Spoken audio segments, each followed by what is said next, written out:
사도신경으로 신앙 고백 드림으로 새벽 예배 시작합니다.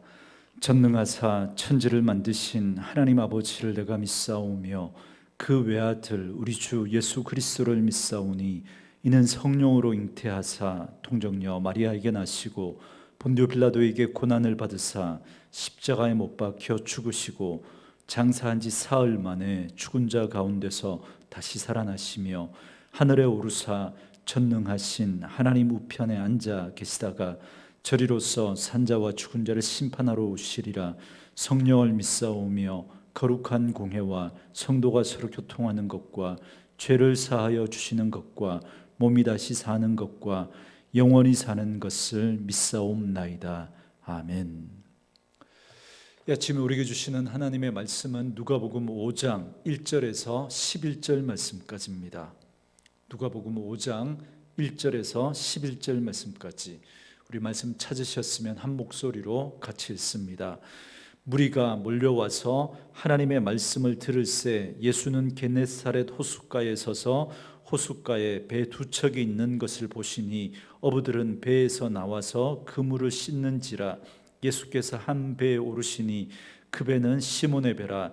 육지에서 조금 떼기를 청하시고 앉으사 배에서 무리를 가르치시더니 말씀을 마치시고 시몬에게 이르시되 깊은 데로 가서 그물을 내려 고기를 잡으라.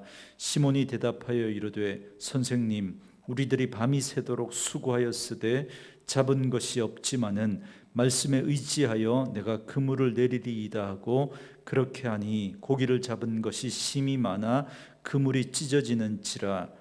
이에 다른 배에 있는 동무들에게 손짓하여 와서 도와달라 하니 그들이 와서 두 배의 채움에 잠기게 되었더라. 시몬 베드로가 이를 보고 예수의 무릎 아래에 엎드려 이르되 주여 나를 떠나소서 나는 죄인이로소이다 하니 이는 자기 및 자기와 함께 있는 모든 사람이 고기 잡힌 것으로 말미암아 놀라고 세베대의 아들로서 시몬의 동업자인 야고보와 요한도 놀랐음이라. 예수께서 시몬에게 이르시되 무서워하지 말라. 이제 후로는 네가 사람을 취하리라 하시니 그들이 배들을 육지에 대고 모든 것을 버려두고 예수를 따르니라. 아멘. 오늘은 함께 읽으신 누가복음 5장 1절에서 11절 말씀을 중심으로 베드로를 부르신 예수님이라는 제목의 말씀으로 잠시 은혜를 나누겠습니다. 갈릴리에서 본격적인 사역을 시작하신 예수님은 가르치시고 고치시고 천국 복음을 전파하시면서 사역하시는 모습을 우리가 어제 살펴봤습니다. 이제 오늘 본문의 말씀은 베드로를 비롯해서 갈릴리에서 물고기를 잡던 어부였던 이 4명의 제자들을 부르시는 장면입니다. 그래서 이들은 예수님의 첫 번째 제자들이 됩니다. 그런데 여기서 우리가 먼저 좀 이해하고 넘어가야 할 부분이 있는데요. 사복음서 전체를 우리가 함께 살펴보면, 특별히 요한복음의 말씀을 보면 오늘 이 본문의 사건이 있기 전에 베드로와 안드레가 이미 예수님을 만났던 걸 알 수 있습니다. 그러니까 베드로와 안드레는 지금 예수님을 처음 만나는 게 아니라는 거죠. 요한복음 1장 36절 이하에 보면 세례 요한이 예수님이 지나가시는 것을 보고 보라 하나님의 어린 양이로다 그럽니다. 그러니까 세례 요한의 제자 중에 2사람이 예수님을 따라갑니다. 그런데 그 2사람 중에 한 사람이 안드레입니다. 그래서 안드레가 먼저 예수님을 만나고 난 다음에 자기 형제였던 베드로에게 우리가 메시아를 만났다라고 하면서 베드로를 데리고 예수님에게로 갑니다. 그때 예수님께서 베드로를 보시고 네가 요한의 아들 시몬이니 장차 게바라 하리라 그러면서 말씀해 줍니다. 그리고 그 다음 날 예수님은 또 빌립을 만납니다. 그리고 이 빌립은 나다나엘을 데리고 옵니다. 그러니까 오늘 마태복음에서 첫 번째 제자들을 부르시는 장면을 우리가 살펴보고 있지만 이미 이름이 알려지지 않았던 이 세례 요한의 제자 한 명과 그리고 안드레 그리고 베드로, 빌립, 나다나엘 이렇게 5명의 사람들을 예수님이 이미 만나셨고 그들은 예수님으로부터 가르침을 받았다라는 걸 알 수가 있습니다.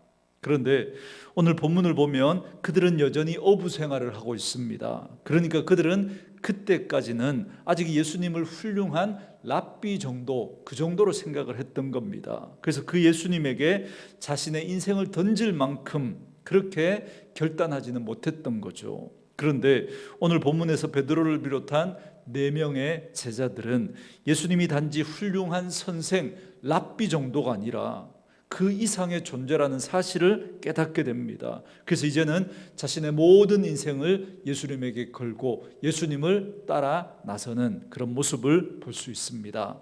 한번 보도록 하죠. 1절 말씀을 보시면 무리가 몰려와서 하나님의 말씀을 들을새 예수는 게네사렛 호숫가에 서서 그럽니다. 예수님은 지금 게네사렛 호수, 그러니까 갈릴리 호수의 다른 이름이 게네사렛입니다. 그러니까 이 갈릴리 호수가에서 지금 사람들에게 말씀을 가르치고 있습니다. 예수님은 회당에서도 말씀을 가르치셨고 산이나 들이나 또 이런 호숫가에서도 늘 사람들만 모이면 기회만 되면 말씀을 가르쳤던 걸 알 수가 있습니다. 그런데 많은 사람들이 모였기 때문에 자리가 비좁았습니다. 마침 보니까 호숫가에 배 2척이 있는데 한 척은 베드로와 안드레 형제의 배였고 또 한 척은 아마 야고보와 요한의 그 형제들이잖아요. 그 배였던 것 같습니다. 그런데 그들은 어찌된 일인지 오늘은 물고기를 밤새도록 잡으려고 했지만 한 마리도 잡지를 못하고 허탕을 치고 배에서 나와서 그물을 씻으면서 이제 행구를 챙기고 그렇게 집으로 돌아갈 준비를 하고 있었습니다. 그런데 이미 예수님은 베드로와 안드레를 만난 적이 있으니까 안면이 있었던 거죠. 그러니까 베드로에게 예수님이 요청을 해서 예수님이 그 배에 올라타시고 그 배를 육지로부터 좀 띄워서 배를 마치 단상처럼 그렇게 삼아서 사람들을 가르치기 시작합니다. 아마도 베드로의 입장에서는 뿌듯했을 것 같습니다.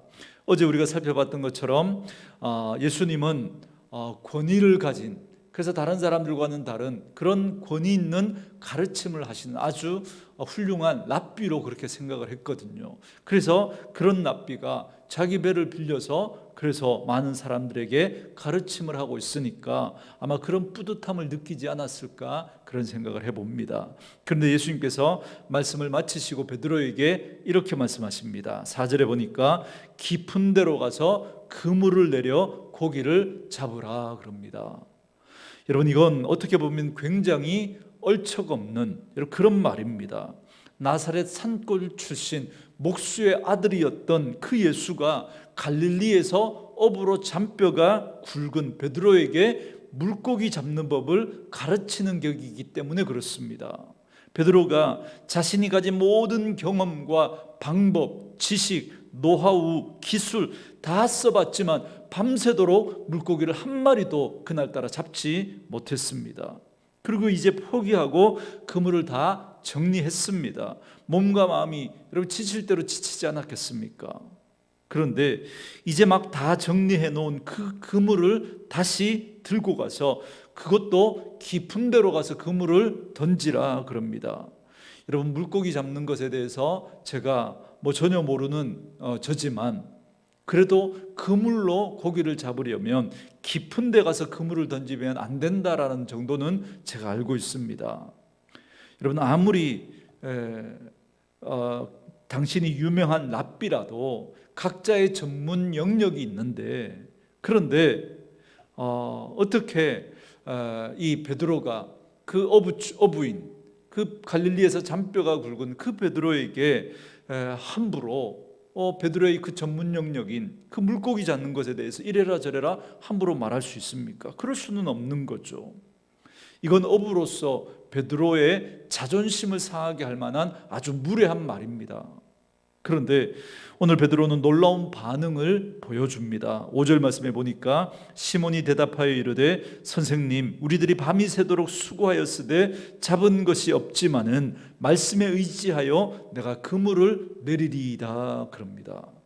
어떤 분들은 이게 베드로의 믿음의 고백, 신앙의 고백이다라고 말하는 분들도 있습니다. 그러나 저는 아무리 생각해도 그건 아닌 것 같습니다.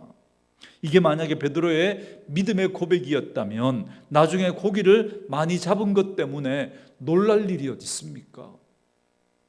무서워하면 안 되는 거죠. 그렇다면 베드로가 이렇게 고백하면서 예수님의 말씀에 순종했던 이유가 뭘까요?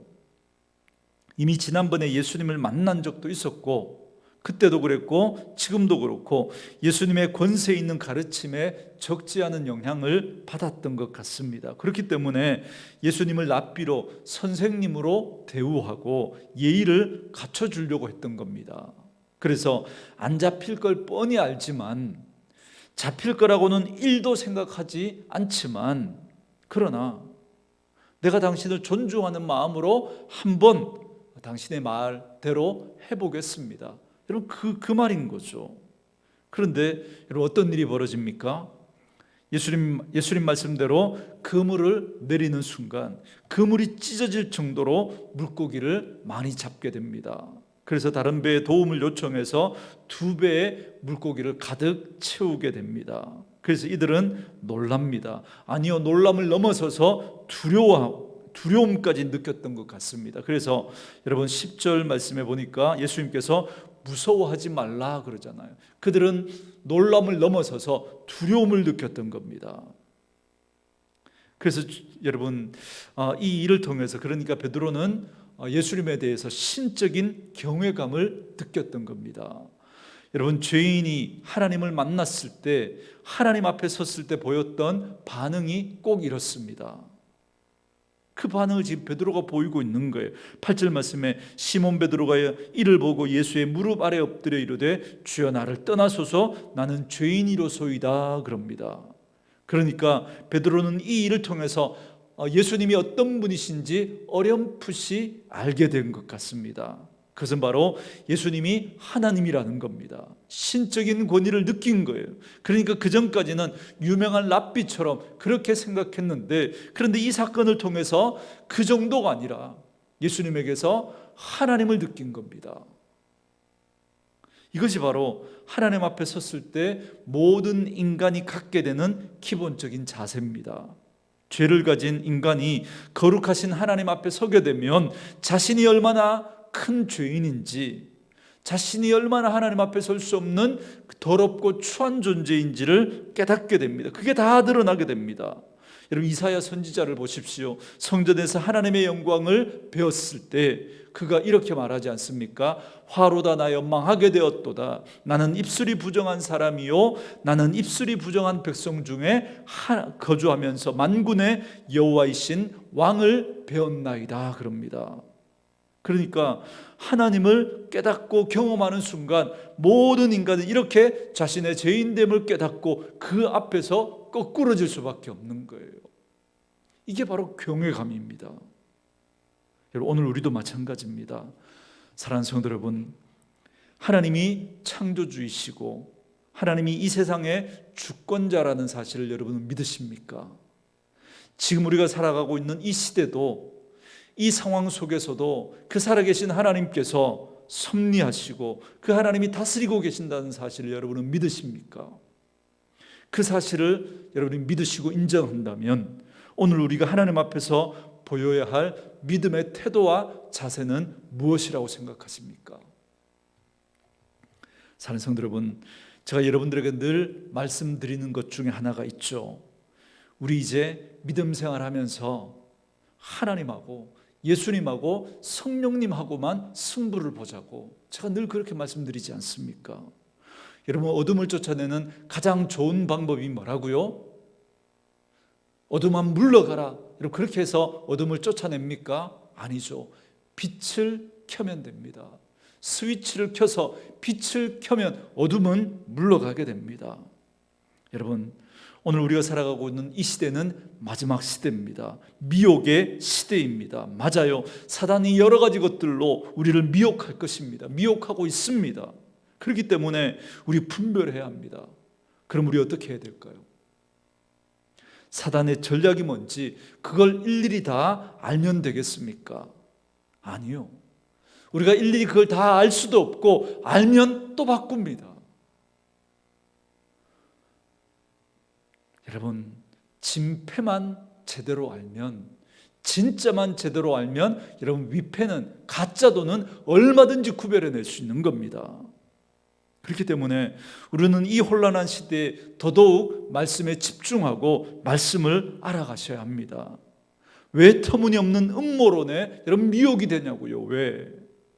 왜 매번 말을 바꾸면서 바코드라고 그랬다가 베리칩이라고 그랬다가 뭐 AI 칩이라고 그랬다가 이번에는 백신을 가지고 유전자를 조작해서 백신 맞으면 노예가 된다면서요.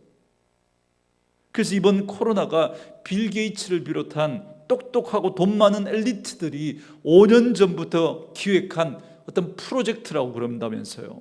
여러분, 왜 그런 터무니없는 그런 음모론에 여러분 그렇게 여러분 휘둘리십니까? 그래서 그 집회에 참석했던 사람들의 70%의 그 사람들이 아직도 검사를 안 받고 연락을 끊고 숨고 도망 다니면서 이 국가 방역을 방해하고 있다면서요. 왜 이런 터무니없는 음모론에 속아서 말도 안 되는 그런 일들을 그렇게 자행하고 있느냐는 겁니다.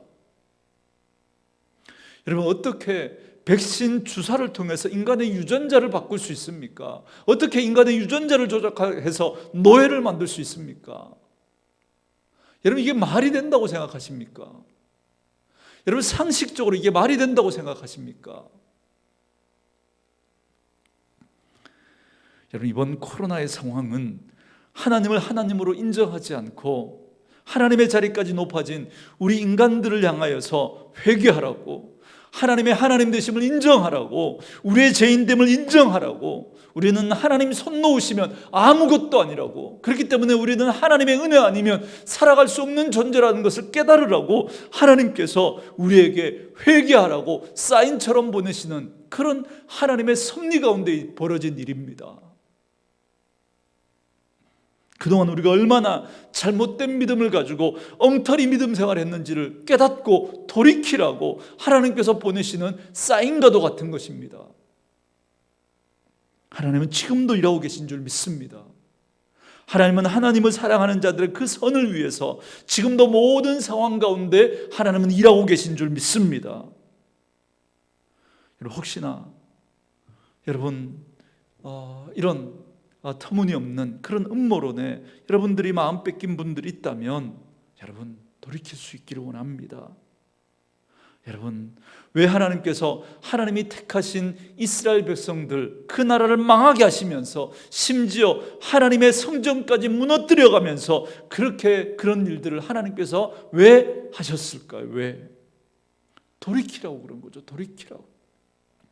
그 일을 통해서 돌아와야 할 사람들이 있기 때문에 그런 겁니다. 혹시나 이 영상을 보시는 분들 가운데 그런 음모론에 사로잡힌 분들이 있다면 돌이킬 수 있게 되기를 주의 이름으로 축원합니다.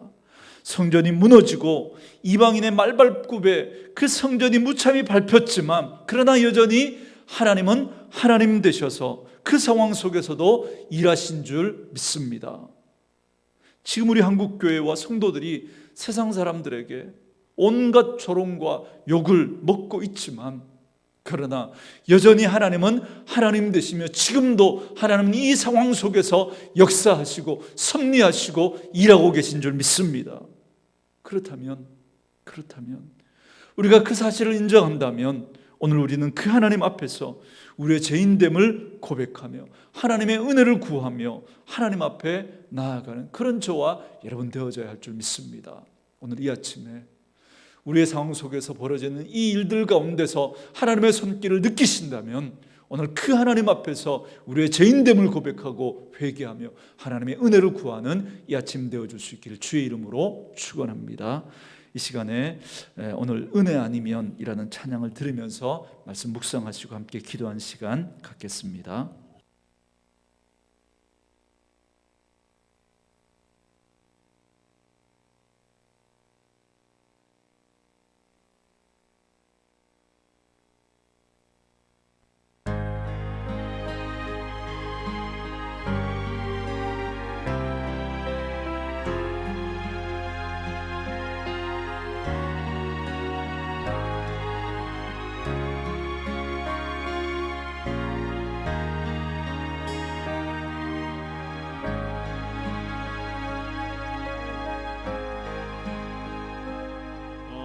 주옵소서.